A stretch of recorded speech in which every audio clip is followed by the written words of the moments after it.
Good morning, traders. Stephen Davis, RJO Futures, downtown Chicago, senior market strategist. Happy Friday to everybody. Here to talk to you about the grain markets this morning.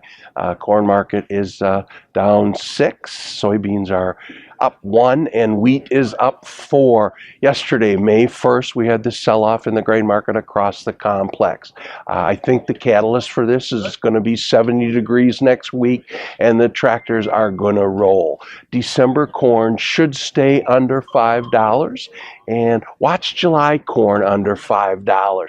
Today's low, $4.99 3/4. It just happened a little while ago. Just like yesterday, when July beans get under $15, they didn't have a chance. It snowballs. That's where all the sell stops are, and we just traded lower. The only thing that kept July soybeans and May soybeans from trading lower yesterday is they closed the market at 115. So soybeans should be under pressure here in the next 5-10 days the way the weather looks. You do have weekly reversals down on July soybeans and November soybeans. So traders have been waiting for this, and if the weather changes, all bets are off.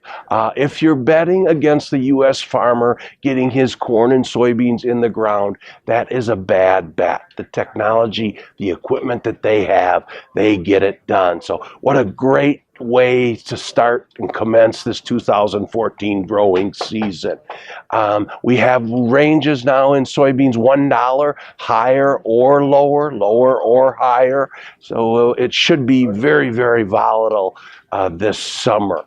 The old crop soybean scenario, this is not solved. No one's got any soybeans here in our country. There's rumors that we're going to import soybeans down the Great Lakes as we unthaw here.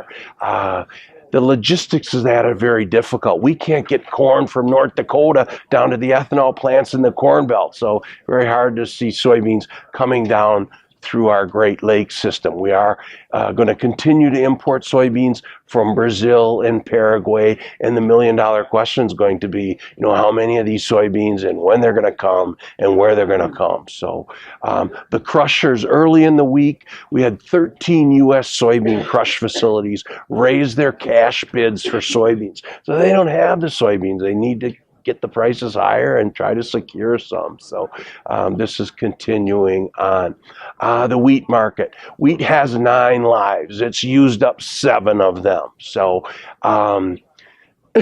it still could rain in the plains, and that's going to help the wheat a great deal. There's been some damage, and we just won't know for some time yet.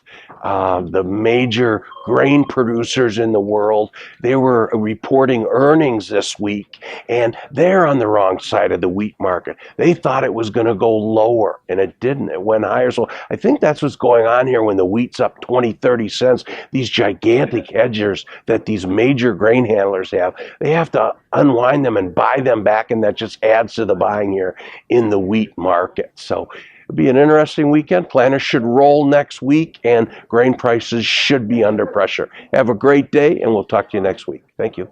Futures and options on futures may involve substantial risk and may not be suitable for all investors.